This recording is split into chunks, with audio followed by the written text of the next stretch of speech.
లో triple century చేసిన రెండో ఇండియన్ బ్యాటర్ కరుణ్ నాయర్ కు టీమిండియా రెండోసారి అవకాశం ఇచ్చినా సద్వినియోగం చేసుకోలేకపోతున్నాడు. 8 ఏళ్ల తర్వాత రీ ఎంట్రీ ఇచ్చిన అతను ఇంగ్లాండ్ పై ఆడిన తొలి 3వ టెస్ట్ కేవలం 131 రన్స్ మాత్రమే చేసి ఘోరంగా నిరాశపరిచాడు. ఆడిన 6 ఇన్నింగ్స్ల్లో మెరుగైన ప్రారంభం లభించినా భారీ స్కోర్లైతే చేయలేకపోయాడు. అతని అత్యధిక స్కోరు 40 రన్స్ కావడంతో ఇప్పుడు ప్రతి ఒక్కరూ నాయర్ ఆట తీరుపై తీవ్ర స్థాయిలో విమర్శలైతే గుప్పిస్తున్నారు. దీంతో ఇంగ్లాండ్ పై జరిగే 4వ టెస్టుకు నాయర్ను తప్పించాలి అన్న డిమాండ్ పెరుగుతోంది. మరోవైపు తమిళ కుర్రాడు సాయి సుదర్శన్ విషయంలో హెడ్ కోచ్ గంభీర్ ప్రవర్తిస్తున్న తీరు పట్ల కూడా విమర్శలు పెరుగుతున్నాయి. ఇప్పుడున్న పరిస్థితుల్లో 4వ టెస్టు తుది జట్టులో మార్పులు ఖచ్చితంగా అవసరమని విశ్లేషకులు కూడా అభిప్రాయపడుతున్నారు. నాయర్ ఫామ్ లేమి, బుమ్రా ఫిట్నెస్ అంశాలతో పాటు యంగ్స్టర్స్ ను ఎలా ఆడించాలి అన్న దానిపై కూడా మేనేజ్మెంట్ కఠినమైన నిర్ణయానికి రావాల్సిందే.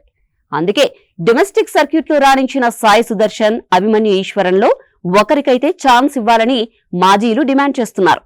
సుదర్శన్ ను ఆడించడం వల్ల 8వ నెంబర్లో ఎక్స్ట్రా బ్యాటింగ్ ఆప్షన్ అందుబాటులోకి వస్తుంది. ఇంగ్లాండ్ పై జరిగిన లీడ్స్ టెస్ట్ లో అరంగేట్రం చేసిన సుదర్శన్ 2 ఇన్నింగ్స్లు కలిపి 30 రన్స్ మాత్రమే చేశాడు. ఆ తర్వాత బ్యాటింగ్ ఆల్రౌండర్ వాషింగ్టన్ సుందర్ కోసం బెంచ్కే పరిమితమయ్యాడు. ఇలా సుదర్శన్ కు కేవలం ఒక్క మ్యాచ్ లో మాత్రమే ఛాన్స్ ఇచ్చి పక్కన కూర్చోబెట్టడంపై ఫ్యాన్స్ అయితే మండిపడుతున్నారు. ఇదంతా గంభీర్ పాలిటిక్స్ లో భాగమని ఫైర్ అవుతున్నారు. మరోవైపు సీనియర్లు విరాట్ కోహ్లీ, రోహిత్ శర్మ రిటైర్మెంట్ తర్వాత టీమిండియా సందిగ్ధతను ఎదుర్కొంటోంది. అందుకే ఇంగ్లీష్ కౌంటీల్లో ఆడిన అనుభవం ఎక్కువగా ఉన్న కరుణ్ నాయర్ పై టీం మేనేజ్మెంట్ భారీగా ఆశలు పెట్టుకుని సెలెక్ట్ చేసింది. 3వ నెంబర్కు నాయర్ న్యాయం చేస్తాడని బాగా నమ్మింది. డొమెస్టిక్ క్రికెట్ లో పరుగుల వరద పారించిన యంగ్స్టర్స్ అందుబాటులో ఉన్నా పట్టుబట్టి మరీ నాయర్ను తుది జట్టులోకి తీసుకున్నారు. కానీ అతను ఘోరంగా ఫెయిల్ అయ్యాడు. బ్యాటింగ్ టెక్నిక్ లో ఇబ్బంది లేకపోయినా లైన్ అండ్ లెంత్ ను పసిగట్టడంలో విఫలమవుతున్నాడు. అందుకే అతని స్థానంలో సాయి సుదర్శన్ లేదా అభిమన్యు ఈశ్వరన్ ను తీసుకోవాలి అని ఫ్యాన్స్ డిమాండ్ చేస్తున్నారు. మొత్తానికి దేశవాళీలో పరుగుల ప్రవాహం సృష్టించిన నాయర్ వైఫల్యం ఇప్పుడు టీమిండియాలో 3వ ప్లేస్ పై స్పష్టమైన ప్రభావాన్నిస్తోంది.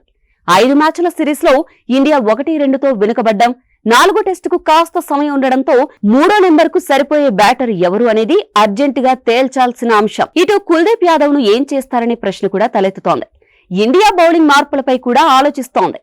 పేసర్ బుమ్రా 4వ టెస్టులో ఆడతాడా లేదా అన్నది ఇప్పటికీ సస్పెన్స్ గానే ఉంది. ఒకవేళ ఆడకపోతే ప్రసిద్ధ కృష్ణాను తీసుకుంటారా లేదా చైనా మ్యాన్ స్పిన్నర్ కుల్దీప్ కు ఛాన్స్ ఇస్తారా చూడాలి.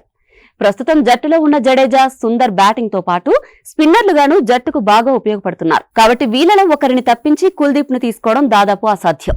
మరోవైపు సిరీస్ ను సమం చేయాలి అంటే 4వ టెస్టు బుమ్రాను ఆడించాలనే డిమాండ్ కూడా ఎక్కువగా వినిపిస్తోంది.